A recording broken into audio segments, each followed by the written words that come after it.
What's going on, everybody? How you doing? Uh, episode 25, right? No, 26, 25. I think it's 26, right? Either way, man, we've been at this for a little bit, and I'm excited. Let me tell you why I'm excited.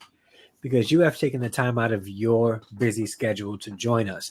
Whether you're watching live or you're watching the repeat, whether you're watching on Facebook, YouTube, or Get Vocal, whether you're listening through Spotify, Apple Music, Apple Podcasts, or any other podcast services out there, you're taking the time to listen to this podcast or to watch it. We greatly appreciate you. This is the Togetherness Podcast, and I am joined with my co-host, Miss Albany Riggins, relationship coach extraordinaire. How you doing today, sis? I'm doing good. How are you doing today, Doing Andre? well, doing good. I had a good day. I took my students on a trip today to the Alice Austin house. Alice Austin was a photographer, and she has a museum out here. So it was a nice trip. My kids learned a lot. Yeah. How Cool. are you doing Okay. today? I've been doing pretty good. I've just been pretty. It's been a pretty much laid back day for me. Okay. Like a laid back, chill day for you. We all need those, right? Yeah. Need them bad. Yeah. Yeah. Tell us a little bit about you.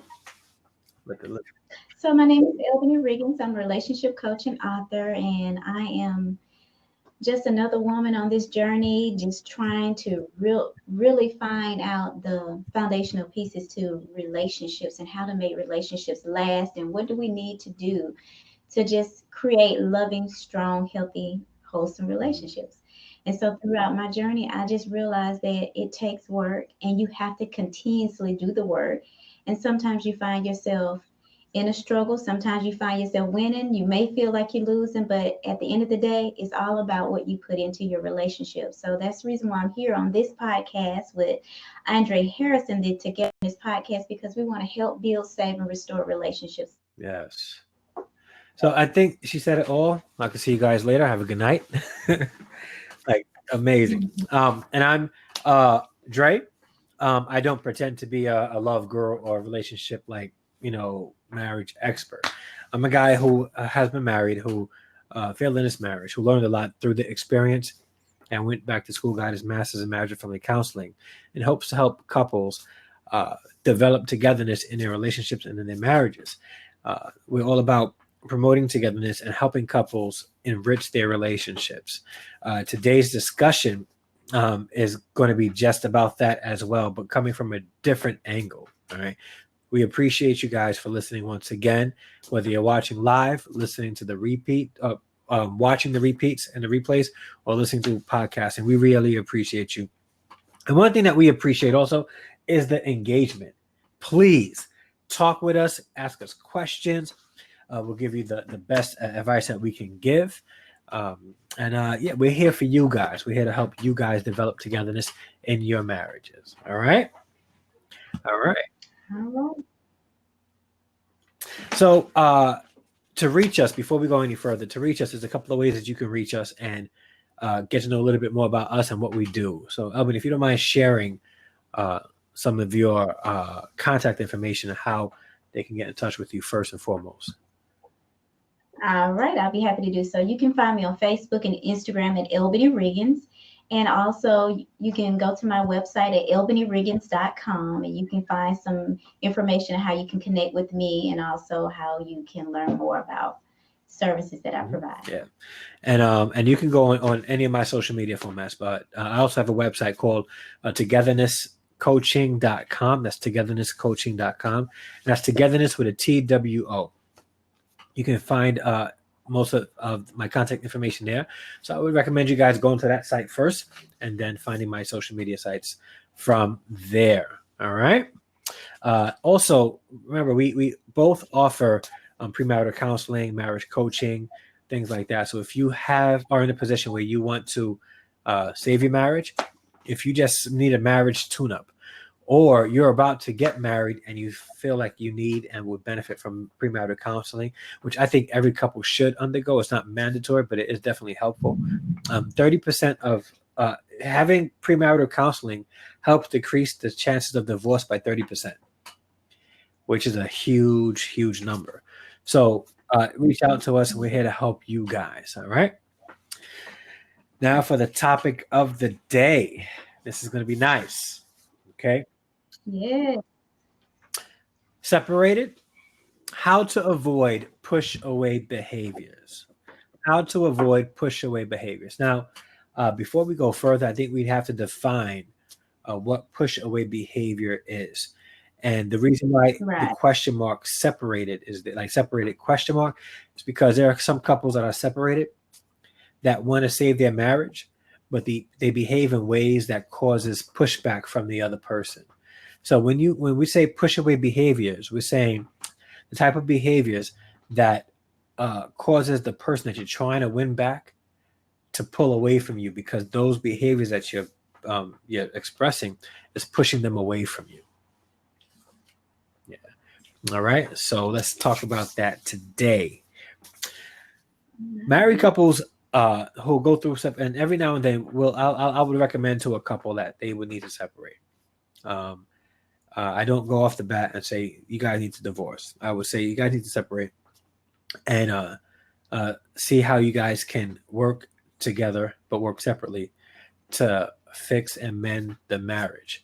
What tends to happen is a couple of things: uh, animosity, pride, resentment. All these feelings start to come up and start to build up inside of you. And this person that you love, that you want to win back, you're probably angry with or upset with. So you start doing things to push them away. All right.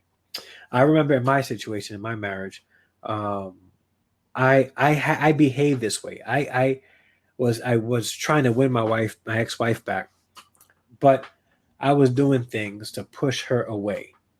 Like, she just didn't want to be around me because I was trying so hard to win her back. But then I also had these feelings like, I'm so mad that she left. I love her. I'm mad that she left. And I was doing things to sort of like push her away. And it wasn't like crazy things. It was subtle things that I was doing that would push her away. And every time I behave Mhm. that way, it will push her further, further, further away. And that's what we're talking about when it comes to a push away behaviors. We want to have a great relationship and we want to save our relationship, but we behave in ways that push people away. Doesn't help marriages. Doesn't help the relationship either. What are your thoughts, Albany?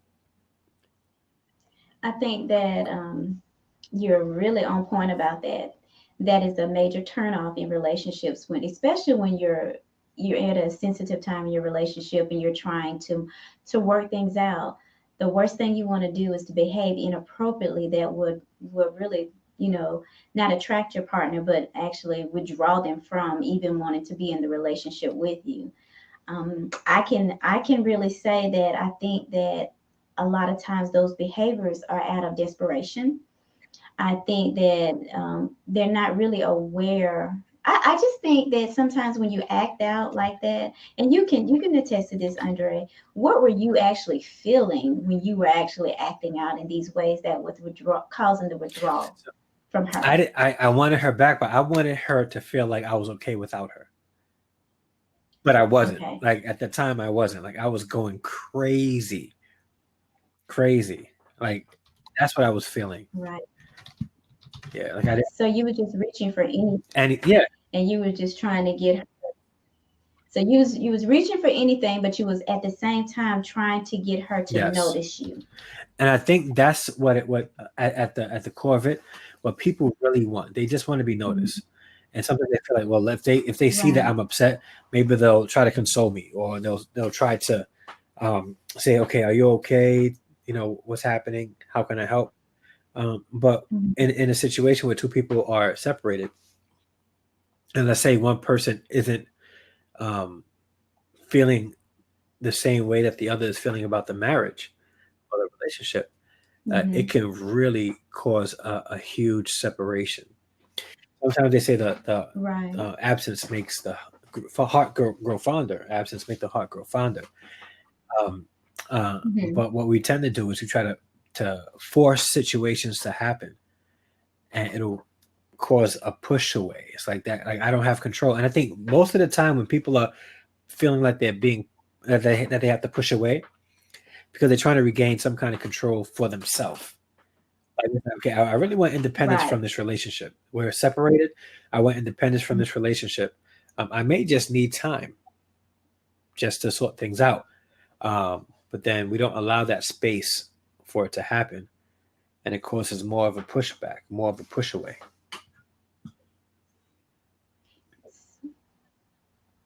Um, Yeah.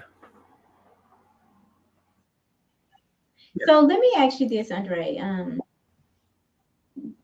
Control Hmm. for themselves. I I think also in that same, I think they could be trying to gain control over you to get you to respond. Because like you said, like earlier, when they when your partner, whichever one it is behaving inappropriately and they're trying to get your attention, they're trying to get you to notice them. But at sometimes I think that they're trying to reach for all these different things that will get your attention so that you will want them more, because I feel like it's a sense of if I can get you to want me more. So if I act like I'm not available to you, or if I act like I don't want you anymore, if I act like, hey, that I'm gonna do something reckless, maybe I can get you to really come toward me than pushing back away from me, not realizing that you're not in control of the situation, and it caused more distance between the two of you than it Yeah. caused more damage than it, than you Yeah. really I wanted think to. we think that behaving a certain way will cause the other person to feel a certain way, but it'll push them away. Like I'll give a Mhm. scenario, right? And this happens a lot of times in like I've seen in movies, but I know it happens in real life also, where Mhm. um, we want to seem appealing to the person that we are separated with or we recently broke up with that we're trying to win back, right? So what we'll do is we'll find somebody that's like handsome or she's gorgeous, and we know where they're going to be at, and we show up with that Mhm. person knowing that they're going to be there in hopes to make the person jealous, right? Uh, And it could probably make that person jealous, but that's an example of push away behavior. When we behave that way, we're really saying I'm insecure, and insecure about this situation, and I really don't know healthy methods to win this person back. So I'm just going to pull out whatever stops I mhm. can, and go about doing what I feel I need to do to win this person back. And again, you're just pushing them away, and that's a dangerous place to be, especially if you want a relationship to work. Um, and I think one of the things that help, especially when a couple is separated, is to take that time out.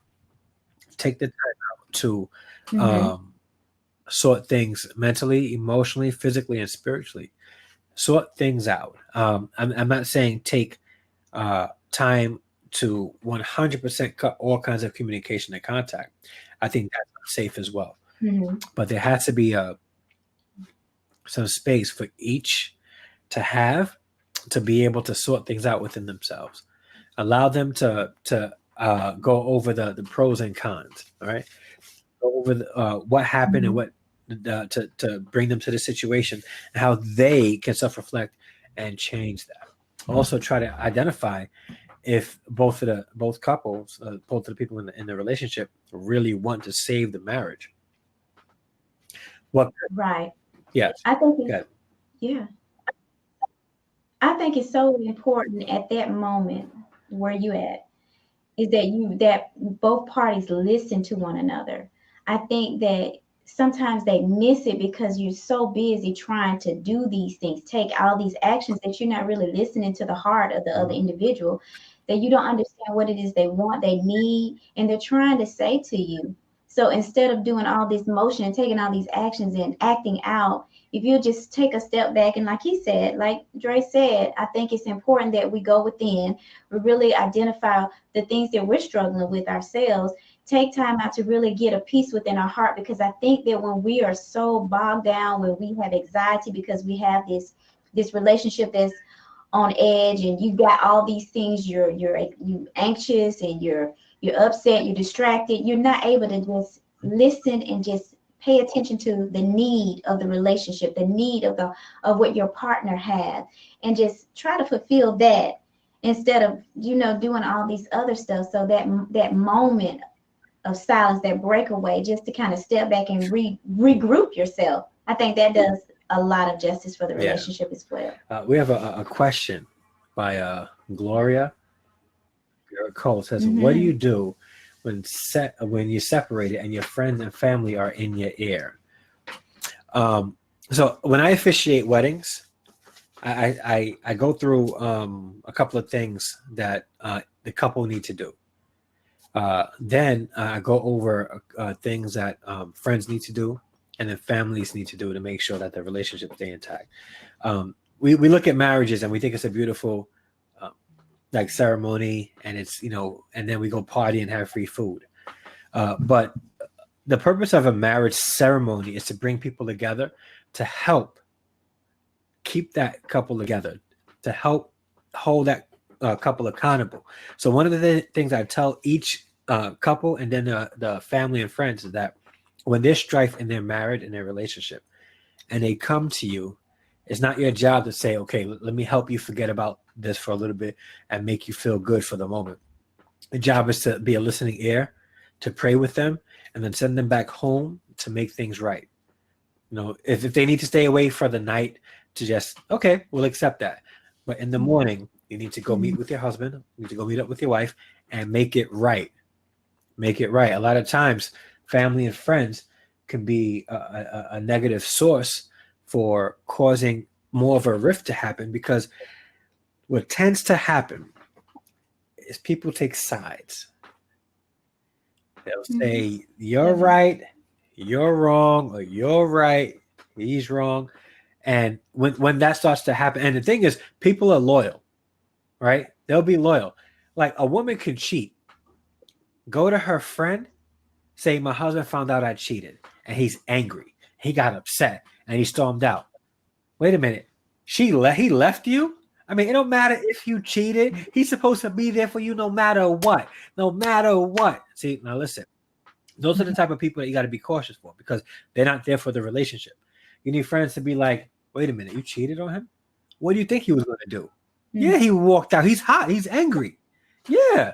Give him that space. If you want, you need to go make it right with your husband, if that's what you want. And so to answer your question, you got to make sure that you have the right people in your life. And sometimes it's healthy for the couple, for the relationship, not to allow people that will be negative into your marriage. I don't care if they're blood. I don't care if they gave birth to you. If they're not going to be a healthy influence on your marriage, then don't open them up to the marriage. I don't care. I really, and I'm telling you this, and I'm telling you that. I think I've said this before on the show. Do not allow toxic people, no matter who they are and how long you've known each other, how long you've been family, to enter that marriage relationship, because it'll help hurt it. It'll not help it, but you know what I mean? Like, it'll help hurt the marriage. All right. I want to add something to Yeah. that, Dre. You have to look at it from a place where your marriage, your relationship, you need to protect your relationship at all costs, regardless if it's your friends, your family, and they feel like they have a voice or they feel like they have Mm, privilege to voice their opinion about your relationship. But one thing you have to understand, there needs to be boundaries set in your concerning your life and your relationship. And you need to understand those individuals. There should be only certain individuals that you allow to speak into your relationship, but there are also boundaries that you need to set for yourself about how far you allow other individuals, whether they're your family, to mm, speak about your relationship. Number one, you do want those individuals to be people that will give you great value, that will fully support you, but also that will not be left wounded if there is an issue in the relationship and you're sharing information with these individuals and they may feel a certain kind of way. if something that you share with them is that cause you harm or cause the other person harm, you don't want them to be offended. So if you and your partner ever get back into a happy place, that they won't feel, hard feelings towards the other person. So you have to be very careful how you allow certain people into your life and give them that information. Know that that is your information, and you need to protect Yeah. it with everything. But also know that you need to set boundaries. Some conversations don't need to be had with other relatives and friends. Sometimes they don't need to be able to just voice their opinion freely about your relationship. Sometimes you just need to just allow them to say, hey, I appreciate you wanted to support me, but at the end of the day, this is the decision that I need to make for myself, or this is something I'm going through, and I just really don't want to have, I just really don't want to have that conversation today. It's just not Yeah. up for discussion. And I think that if you find a way to say it that's respectful, I think that they can honor and Yeah. respect you for that. Yeah. Because Yeah, I like think. some people don't understand the marriage relationship. They think because you guys like a friend, like a male, like a husband and his friend who they grew up with from first grade. They've been boys since first grade, and now that he's Right. married, he still trumps the wife. So Mm-hmm. so people don't understand that when it comes to the marriage relationship, that supersedes every other relationship going forward. It doesn't matter how long you've known somebody. Right. It doesn't matter if mommy gave birth to you. Your husband or your wife is now the priority in your life, whether or not your mother or father or auntie, uncle, best friends and them like it or not. That's the first and foremost relationship. The thing is, because of that, we use our relationships such as a crutch or like a pillow whenever we want to fall back to land on. Like, okay, they're always going to be there. So when things go south, I'm just going to go and complain to them, and I know that they're going to have my back no matter what. And that's dangerous because you want people in your life that's going to help support the marriage, regardless of who's right and who's wrong. So and that's Right. another thing that causes people to push back. One of the and I say this before, right? And I learned this. Complaining about your spouse to family and friends will only have your family and friends look at your spouse in a negative light. So when you want to work things out, Right. they're going to wind up being mad at you because they're like, weren't you just complaining about him or were you just complaining about her? Now you want to go back to her? Like, what's wrong with you? No, we're not allowing it. We're not allowing it. So that's another pushback behavior that you just go and start venting to people that won't support the marriage. Right. And I want to speak on this because this is something that I feel like people don't understand when that they're doing in the moment. Like when you have a relationship that's separated, and that the other one of the partners feel like, hey, they want to share, they want to have these conversations with other people because they feel a certain kind of way. They feel like they need someone to support them. They feel like they need people to understand them. And so they reach out to all these various different people. And what they don't realize that that activity does is just really creates a lot more confusion into the relationship, because now you have Hmm. opened it up for everybody to have an opinion about what's going on in your relationship. You've given them insight that they really didn't even need permission to have. So you just gave them that information. So again, protect what you have until the final decision is made, whatever that decision may be. But I just believe that you need to protect what you have until you figure out what is next. Having those conversations are not necessary to have, and I think that it does create Yeah. it is a destructive behavior in the Yeah. relationship. Yeah. Like uh, the counsel of many, causes confusion. And a lot of times it's not good counsel. It's not good counsel. Right. And again, and it's like one of those things where it's hard to fault friends because friends are going to try to have your back no matter what. And that's what people want. They want Hmm. people that to co-sign foolishness. I want friends that won't Right. co-sign foolishness. I want friends Exactly. like my twin sister is going to ride for me no matter what. And and, Hmm. and I'm like water. She's like fire. Okay. Hmm. If I see fire, I'm like the water to turn it. to try to douse the fire. When she sees fire, she's like the fire that causes it to go like that's my sister. We're like night and day, right? And I love my sister, but I know not to tell her what's happening in my relationships or my marriage, because she's going to be the one to say, well, didn't this happen? Don't make that mistake. Don't go back. And she's like not as forgiving, I want to say. Like Right. she will, like, and I learned that about her. So I love her, but there are certain things that I just can't tell her.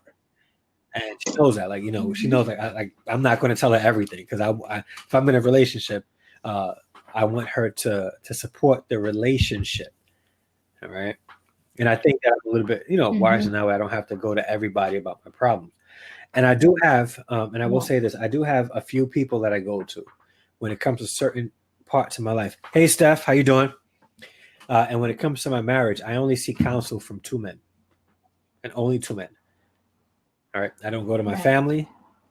Three. There is one more person that I seek counsel from. And it's my uncle, because he's wise, and he's not like the type that would choose sides. Like, my uncle's a type that, if I tell him, so and so did this, his first response is, "What did you do to cause that?" Serious, like, and I appreciate that. Yeah, you can. Yeah, it gives you a I thought. appreciate that, because he could be like, "Yo, I can't believe that. Yo, listen, let's go out, let's turn up, let's just get your mind off of it."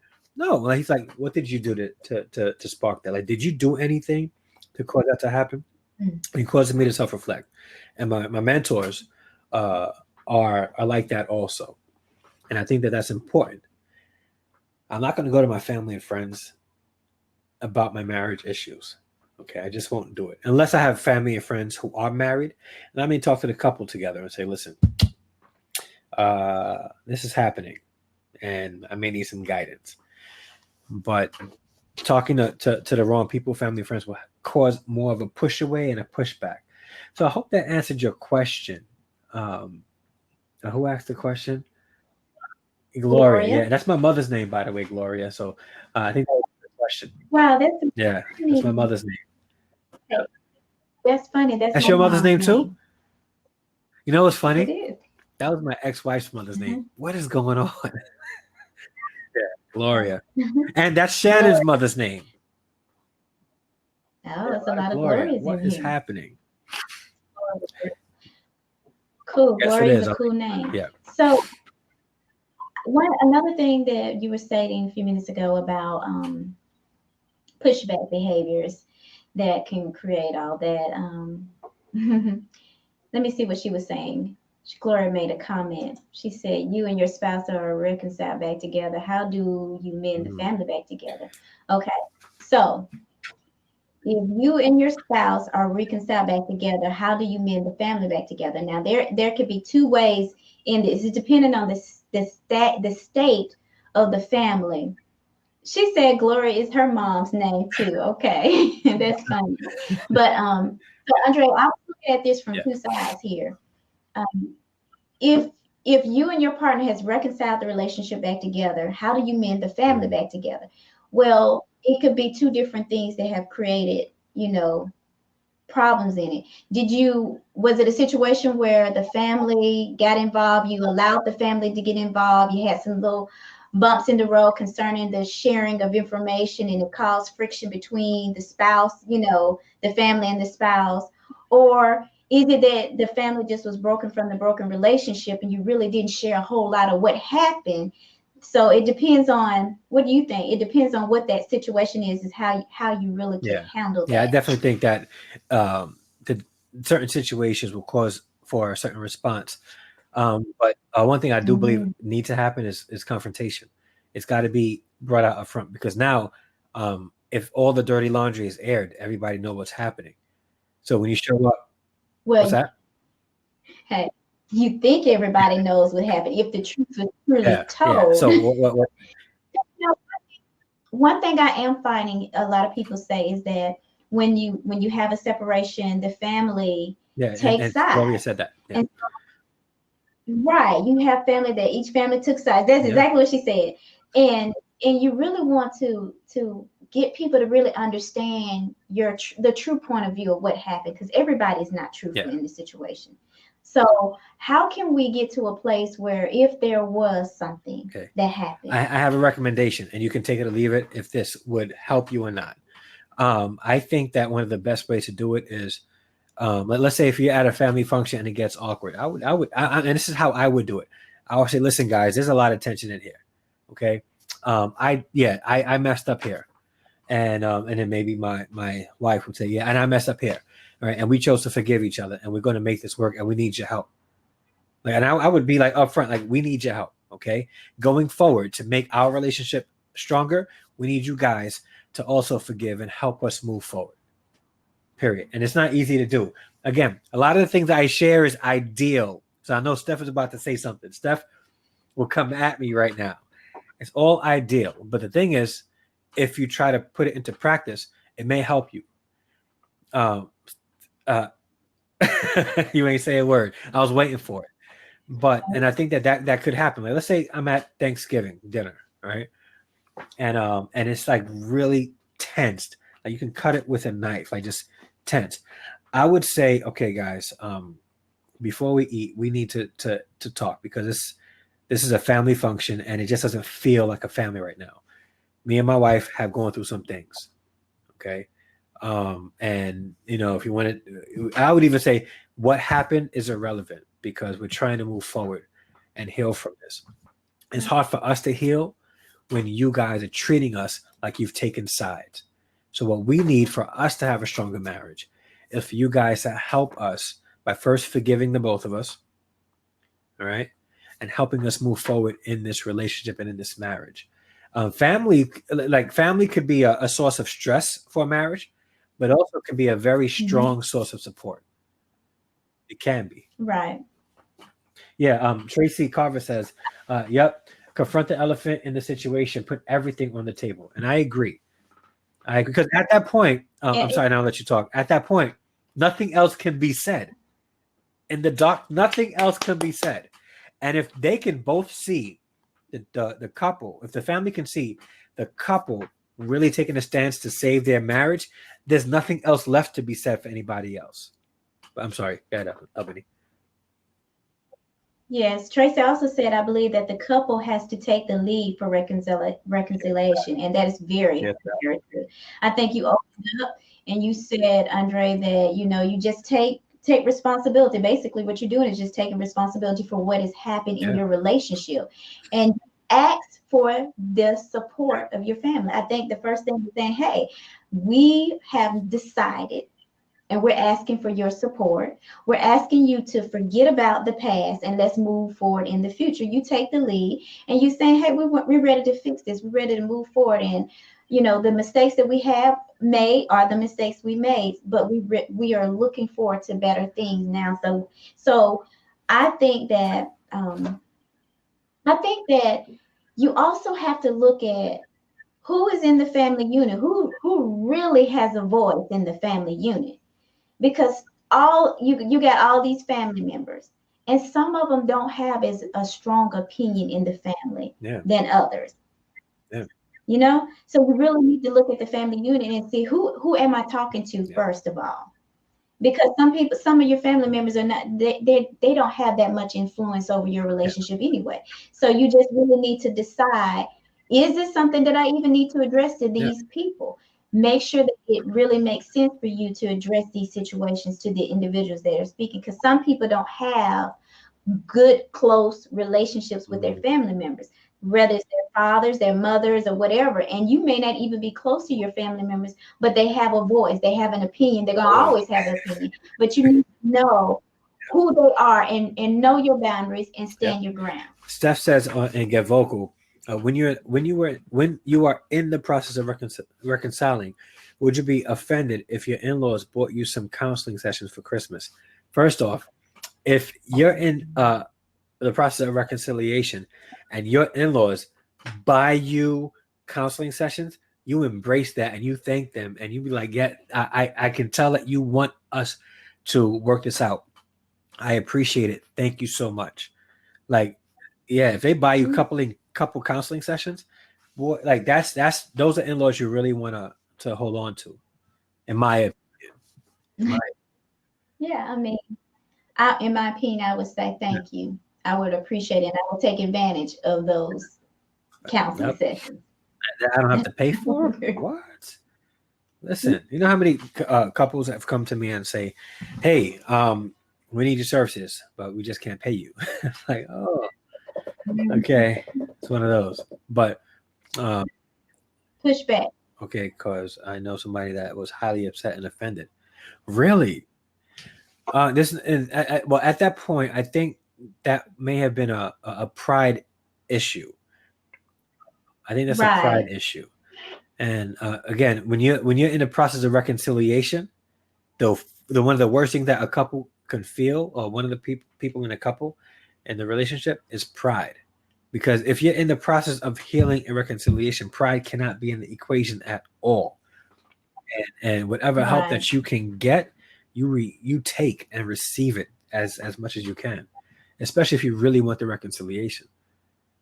And I think a lot of times Hmm. the image of, again, counseling has this connotation of being negative because you have a mental problem, and that's not the case. We all need people to talk to. All right. Some are professionals and they've gone through school. Some are our friends that give good advice. Like we may get counseling, and actually, to be perfectly honest with you, everybody has gone through some sort of counseling. Whether you've gone to your friends and talked to them Hmm. about your issues, or you sit with your pet dog and you cry and tell them what you're going through. That's still some sort of counseling, except some people do it professionally. It's not a bad thing.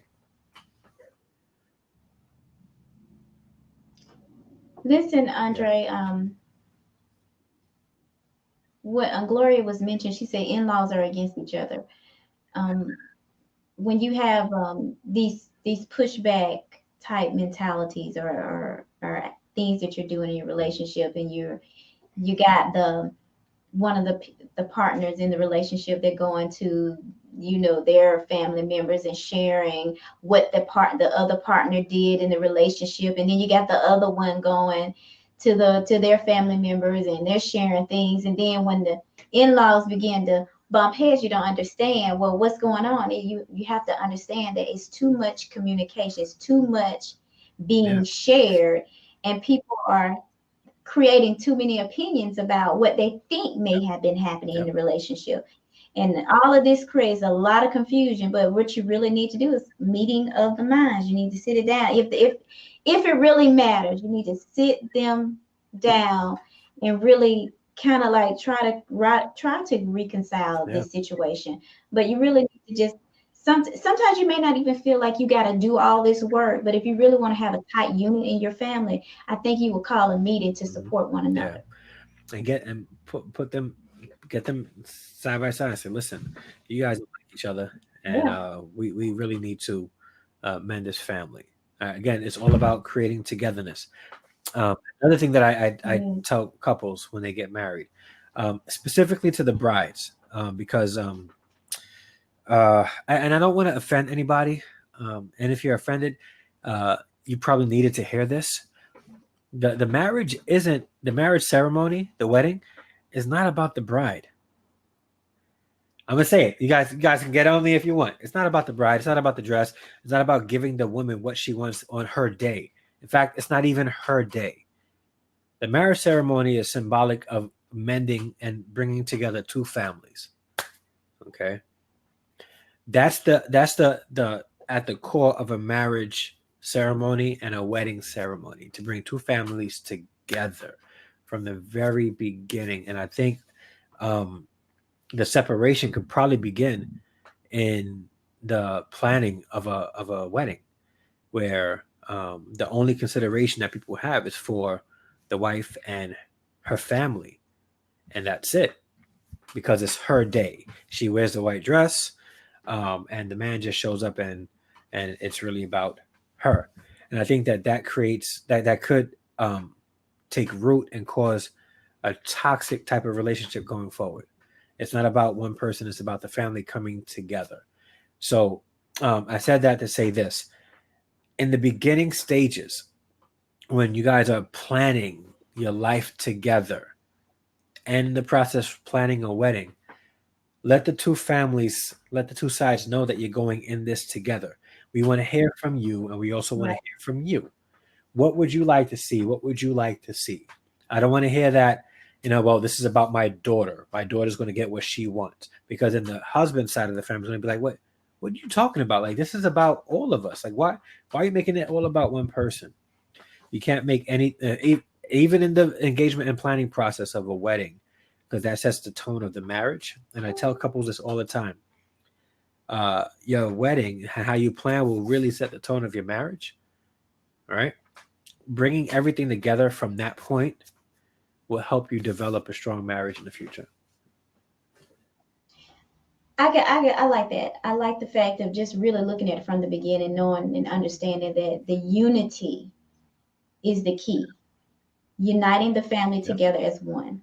So, Tracy said, too much information is too much information. It creates chaos. Exactly. Because if you give people privilege to too much information, they take it and they run with it. But if you give them just enough, just feed them just enough, they don't have to take the whole plate. They don't have to take everything and run with it. They can just really just support you where you are, right? Which you give them, they can just acknowledge Yep. that.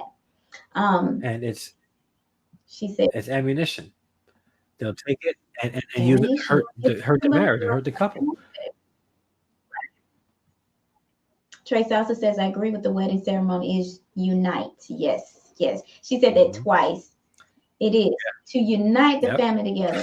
That wedding, that celebration is all about uniting people together. Steph said it's her day. It's not. It's about the both guys in the family coming together. Okay, I'm saying it. So, what's your thoughts on some other ways that people, like push away these push away Mhm. behaviors? Say that one more time. I'm sorry. What are some other ways that you've known individuals to have these push away behaviors when they're separated in their relationship and they're just really just Mhm. pushing away? Well, uh, it's just a known behavior, the denial of physical intimacy. All right. Denial of physical. Yeah. Let's talk about that. Let's talk about it. I have Yeah. told couples that's been separated that conjugal visits may be a good thing for them. That they may be apart for a while, Hmm. but they're still married, and if they feel like they needed to have that comfort and warmth from somebody, it's better that they go to each other for it Hmm. and not look for it elsewhere. Uh, for that, because it Hmm. can even cause more of a separation, more of a push away in the marriage. Hmm. Um, and now let me say that. Let me preface this. That will take work because if there is a separation involved, there's a lack of trust involved as well, and it's hard to really be physically intimate with somebody that you don't trust. Okay, you're not going to get into it, and it's going to be a tough thing. But if you're in the process of repairing and restoring the relationship but still separated, then okay, let's get together.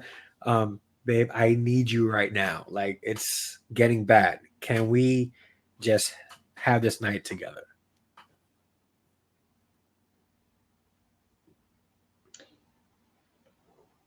So Yeah. let me ask you this: in the moment of Mhm. reconciliation, you're separated.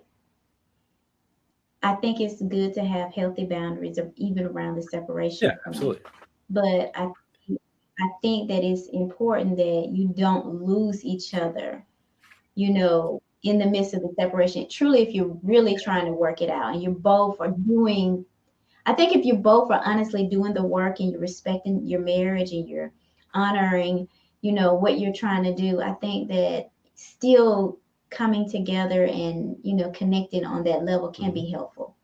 I also believe that the two of you have to be on the same page. You have to be on the same And page. I was gonna add to that. Like, if there's a one person in their relationship, they're separated and they have it in their mind to like get divorced.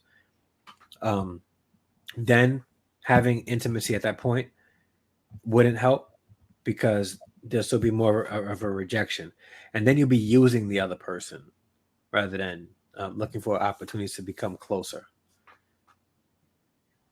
Yeah, I think that you really got to look at that situation to understand, could it be helpful Yeah. or could it be harmful Yeah. to some degree? Tracy asked the question. She said, "You really think that's a good idea, Dre?" So I think that's something that Yep. we need to talk about because a lot of people do that. A lot of people separate and they be separating. They're having these relationships with their partner there and they're not fixing the marriage, the Mhm. relationship, they're just engaging in, okay, we having this great time having sex, but then at the end of the day, our relationship is still at, it's still not working. So how can we create these you know and then there's also like the partner that wants to have it, and it's like it's not an attraction there because that's all they want. They're not wanting to do the work, but they want to connect in a sexual way, but they don't want to do any work. So that creates a pushback behavior for the other partner to not want to even have any engagement with the So when person. you're in like a separation, the question is, are you both looking to mend the marriage? If one person is not, Right. then no, conjugal visits won't work. It won't work because it really is going to cause one person to feel rejected and used. So it wouldn't work in that context. But if you're looking to work on it and you're allowing time for dating and getting closer and getting reacclimated and developing further togetherness in your relationship, legally and spiritually, you're still married. So I would not tell a couple um, to completely refrain because at I would like again, it's better for them to come together and share that experience with one another than looking to go outside and share that experience with somebody else. Okay, so if they're looking to have that kind of experience, it's much better for them to have it together. But again, that's prefaced with they're both looking to make sure that they are separated to come back together and work on their marriage. It wouldn't work, Tracy, if there is one person that's already out of the marriage and they don't want it. And then at that point, I wouldn't recommend that at all because then it would be toxic. Right. First of all, your friend just got him. Well, your friend just got off punishment. His wife held out on him for 4 months, and they were and were they still married, living together, Steph? she she said he was considering divorce, so they had to be married. Okay, so she wasn't having sex with him because he was considering divorce. I don't think that. She said, my friend just got off of punishment. His wife held out on him for 4 months. He was Are you considering saying that divorce. no? She held out because she was mad. And okay, and that Right. okay, so that's toxic. That's push back behavior too. To withdraw sex like that in a relationship, that's put in a marriage. That's push back behavior. Um, yeah, if he's not Yeah. connecting with Yeah. now, let me say this, all right, and not that I agree, all right, but his decision to say, if I'm not going to get sex from my wife, instead of me, you know, cheating on her, I'm just going to leave her like that. Okay, did he cheat? Let me ask that. And what did he do to cause no cheating? What did he do to make her mad enough to want to withdraw sex for 4 months? And we don't know him. You don't have to say his name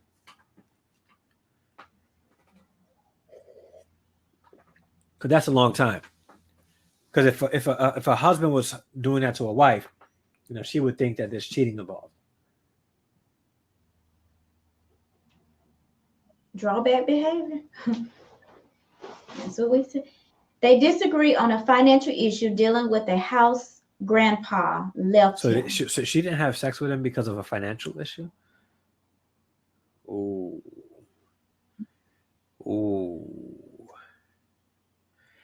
So, well, that wasn't right at all, and he was considering divorce. But That's manipulation at probably its highest form in a marriage.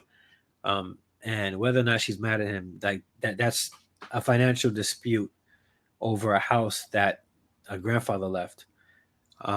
Is not good, and she was trying to manipulate him to do what she wanted. And for guys, women may equate love with time, with listening, and other forms. A lot of guys equate love with sex and connection that way. If a husband does that to his Mhm. wife, in most cases he is cheating. Yeah, yeah, and maybe she was cheating. I don't know, but she Steph said that there was no cheating. And yeah, I think, and let me hear your thoughts on this. I think um, women can be, not all women, but some women can be extremely strong-willed, right? And they can hold out longer in things like sex, especially if they want to prove a point. And that's things that I've Mhm. experienced as well. What are your thoughts on that, Albany? I mean, I agree. I mean, Yeah, I agree. Women can be strong-willed and they can do that. Even if they enjoy sex, they can yeah, hold out longer. And that doesn't necessarily mean that they're cheating, though. Let's just well, get yeah, that clear. that's what, Doesn't necessarily yeah, mean they're cheating. But in most cases, people think that all men cheat if they don't want to have sex. I don't agree with that. I just believe that it depends on the individual. So 4 months is a long time, but some people don't have a high sex yeah, drive either. So there's a lot of playing factors in that. I can't say I agree and I can't say I disagree, but I'm neutral mm, on that. Wait a minute, let me go back up to if a husband does that to his wife, in most cases he's cheating. So we talked about that. Steph said, I held out for a year before, not as a punishment, but a lack of trust and loss of attraction. And that's one of the things that I can say that happens a lot of times with people, and they're having these push away behaviors and their partner doesn't understand that, hey, it's your actions. Some of the things that you're doing is causing the partner to want to yeah, behave this way. And not to say it's okay, but they do look, women and men, I'm pretty sure men go through this too. As a woman, I can speak for myself that you do lose an attraction for your partner when there is a lack of trust. You even lose your sex drive when you have all these different stressors yeah, in your relationship. So yes, you can have this push away behavior, and mentally you can be drained from the relationship and not even yeah, want to have sex. yeah. And I think again, like um, we talked about love banks before, right? Um, right, Sometimes when you go through a lot of things like that and you're having stress in your marriage, you're making a lot of emotional withdrawals. And it's hard right, to get a positive withdrawal if there's nothing in the love bank to give. It's nothing to give. So even in the separation stage, couples should be looking hmm, to fill up each other's love bank.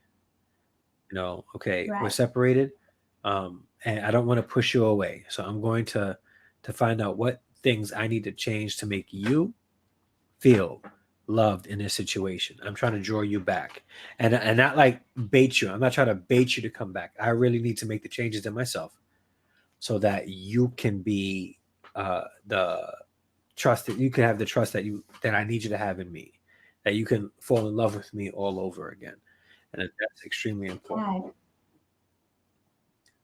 right. I, Were you going to say something, Albany? yes, I think that one thing that I'm gonna say a couple of things here about if you're in a separated relationship and you really want to mend it and you do want to heal. So you want to reconcile, but you also want to heal from within, and you want to win them over. I think, as we said in the beginning, you need to take a step back, observe and analyze your own personal behavior, your own, find out who you are and how and where you are in that relationship. How are you showing up in the relationship? And find out from your partner what is the thing that they really want to see change. I think if you become more so interested in what it is that they need and how to fulfill some of the things that they need more so than all these things that you feel that you need in a relationship, I think that you can kind of get to some form of healing and completion in the relationship when you leave from the focus on self, but then become open to understanding what does not only do my partner need, but what does this relationship need? And if she's asking me to slow down, or she's asking me to speed it up, or whatever it is that she's asking for, he's asking for, if we find ourselves trying to meet them right there where they are, I think we can help the situation more than hurt the situation when it comes to these drawback behaviors. I think that we can really create a harmonious relationship when we get on board and we kind of meet each other in the middle somewhere. So we are about to close. Like, you see what time it is? Yeah, I see we got it. to close up. But it seems like every like topic we talk about, we can extend it a little longer and like break it into like two parts, which is good. And the thing Right. is, that's what I love about this format. It's because it's not exhaustive. It allows people to listen and maybe even do further research on their own. And I think that's one of the best Right. types of shows or discussions where people are left with, okay, let me think about that a little bit more. I may not have gotten, I got some Hmm. answers, but I may not have gotten all the answers. So maybe I should go and try to look for Right. answers myself. So allow the conversation to keep going. If you're watching on Facebook, YouTube, leave a comment and let us continue the conversation. Let us keep it going because people get separated all the time, and we behave in ways that cause more of a separation instead of during the separation process doing things to bring the relationship closer together. So that's the goal. If you're going to be separated, you're separated because you're trying to fix things in your relationship and you need clarity. Separation can bring clarity. Right. But if you're looking to be separated to be free and cause pushback and push away, you're only going to ruin the relationship even more.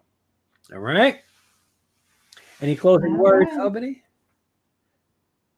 Yes, yes, yes. I wanted to just share with everybody how you can reach out to myself. I am on every Facebook and Instagram at Albany Riggins. And also, you can reach out to me on via email at support@albanyriggins.com if you would like to have a conversation one-on-one with you or you and your partner about any issues that you have concerning your relationships where you want to help build it back up, restore it, and just even try to save what you have in your relationship. I also want to share with you all that we do this every Thursday. We do this every single Thursday from 7 p.m. Central Standard and 8 p.m. Eastern Standard Time. And we would like to see more and more people join us live here on Get Vocal or Facebook. And so we're asking you, as we do this show, to continue to support us, to share this out with your friends and your family, your loved ones, even people that you may know that may be struggling in their relationships and need answers or want to just know more and to open themselves up to even more information, to just to spread the word to other people that hey, there is this Facebook live, there is this podcast, we're on Apple Podcasts, Google, it's out there, to just come in and just join us and just meet with us here on Thursdays. But there are also ways that you can help continue to support us on this podcast as we continue our journey.